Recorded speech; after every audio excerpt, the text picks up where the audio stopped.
नमस्कार दोस्तों, कैसे हैं आप। आज जो हमारी सीरीज है आयुर्वेद के द्वारा महिलाओं का स्वास्थ्य है, उसमें हम एक कदम और आगे की तरफ बढ़ाने जा रहे हैं। अभी तक जो मैंने बताया महिलाओं के लिए स्वास्थ्य के लिए क्या ज़रूरी है, अब आज का जो हमारा टॉपिक है वो है कि गर्भिणी परिचर्या, गर्भ धारण करने से लेकर के डिलीवरी होने के बाद तक क्या क्या जो आहार विहार किस तरह से करने चाहिए, उसका डिस्कशन हम आज करेंगे। तो हमारे आयुर्वेद में जो है गर्भिणी परिचर्या का, यानी कि स्त्री को प्रेग्नेंट होने से पहले से लेकर और डिलीवरी के बाद के 1.5 महीने तक, सूतिका काल तक जो भी करने लायक चीज़ें हैं उनका बहुत अच्छे से जो है विस्तृत वर्णन किया गया है। तो वो जानना हमारे लिए भी ज़रूरी है। अभी तक जितने भी नियम हमने बताए हैं उनका आप पालन करेंगे तो आप आसानी से जो है इनफर्टिलिटी जैसी जो बीमारियां हैं उन पर विजय पा सकते हैं। लेकिन फिर भी कई बार जो है प्रेगनेंसी नहीं हो पाती है। आजकल जो इनफर्टिलिटी कपल्स हैं उनकी संख्या दिनों दिन बढ़ती जा रही है। तो इसलिए जो महिलाओं के लिए स्पेसिफिक रेजिम्स बताई गई है उसमें एक इम्पॉर्टेंट रेजिम गर्भिणी परिचर्या भी है। तो गर्भिणी परिचर्या का मतलब होता है प्रेगनेंसी के जो 9 मंथ्स हैं उसमें हमें जो भी आहार विहार करना है, और उसके बाद डिलीवरी होने के बाद 1.5 महीने तक जो सूतिका काल है उसमें भी हमें जो आहार विहार करना है। तो लेकिन इससे पहले प्रेग्नेंट होने के लिए क्या करना है, तो उसका डिस्कशन हम गर्भ संस्कार के अंतर्गत करते हैं। जैसे कि गर्भ संस्कार का मतलब है कि अपनी मर्जी से जो बेबी चाहिए वैसा बेबी करना। तो प्रेगनेंसी जो है हमेशा एक चॉइस होनी चाहिए, चांस नहीं। जो बेबी चॉइस से है, जो हम पूरा अच्छे तरह से प्लान बेबी करते हैं, तो वो बेबी आगे चल के जो है देश और समाज के लिए बहुत हितकर रहता है।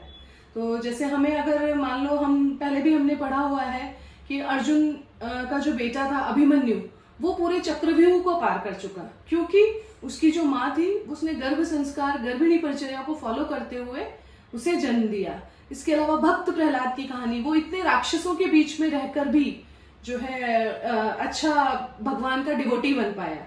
तो क्योंकि उसके अंदर इस तरह से पूरे प्रेगनेंसी से ही ये संस्कार मिले, उसको गर्भ में था तभी उसको सारे संस्कार मिले, तो जिसकी वजह से वो इस तरह का डिवोटी बन पाया।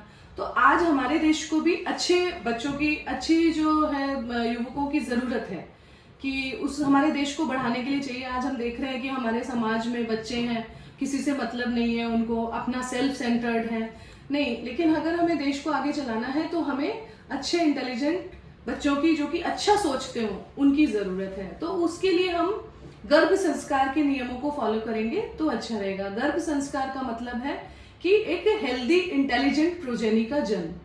तो उसके अलावा हम जैसा बच्चा चाहते हैं, जैसा हम सोचते हैं, वैसा हम एक डिजाइनर बेबी गर्भ संस्कार के द्वारा प्राप्त कर सकते हैं। उसके लिए हमें जो है, हम आयुर्वेद के हिसाब से उसमें जो है गर्भिणी होने से 3 महीने 4 महीने पहले से ही ट्रीटमेंट शुरू करते हैं। कई लोगों का बार बार रिकरेंट अबॉर्शन भी हो जाता है, हो सकता है उसमें थोड़ा सा जेनेटिक प्रॉब्लम हो। थोड़ा बहुत बीज शुद्धि के लिए भी हम इसमें गर्भ संस्कार के प्रोसेस में उसका ट्रीटमेंट भी इंक्लूड करते हैं। तो जैसे सबसे पहले इसमें जो गर्भिणी होना है, हम प्लान कर रहे हैं बेबी की, हमने डिसाइड कर लिया कि अब हमें बेबी चाहिए, तो उसके 3-4 महीने पहले ही सबसे पहले अपने शरीर की शुद्धि कराएं, जिससे कि बीज शुद्धि हो, आपका जो ओवम है, स्पर्म है, वो हेल्दी बने। तो पहले तो उसके लिए विरेचन कर्म किया जाता है, हम लोग योग बस्ती देते हैं, उत्तर बस्ती देते हैं, ये डिफरेंट पंचकर्म प्रोसीजर है। 3 महीने के लिए ये प्रोसीजर करने के बाद हम एक यज्ञ संस्कार करते हैं, जिसके की द्वारा उसके बाद जो है आपस में जो है कपल साथ रहता है, जिससे कि प्रेगनेंसी होती है। और उसके बाद जो है पूरे 9 महीने तक प्रत्येक माह में क्या चीज खाना इंपॉर्टेंट है, किस तरह का योग करना इंपॉर्टेंट है, ये सब चीजें गाइड की जाती हैं। और फिर उसके बाद डिलीवरी के बाद का प्रोसीजर। तो इन 9 महीनों में क्या खाना चाहिए ये तो हम आपको अपने कल के वीडियो में बताएंगे।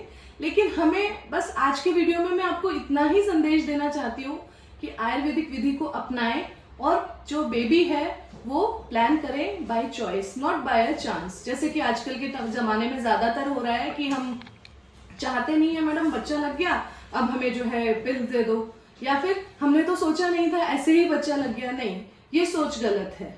हमें जो है बच्चा बिल्कुल अच्छी तरह प्लानिंग से अपनी बॉडी की, अपने मन की, सभी चीजों की शुद्धि के बाद ही करना चाहिए।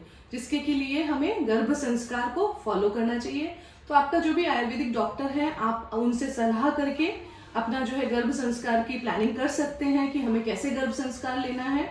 और जो 9 माह का गर्भिणी परिचर्या का शेड्यूल है, उसके लिए कल क्या डाइट लेनी है, क्या नहीं लेनी है, महिला को क्या योग करना चाहिए प्रेगनेंसी में, ये हम अपने कल के वीडियो में डिस्कशन करेंगे।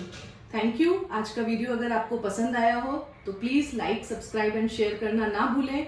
इस वीडियो को अच्छे से देखें। कुछ समझ में ना आए तो आप हमें कॉल भी कर सकते हैं, बात कर सकते हैं। Thank you.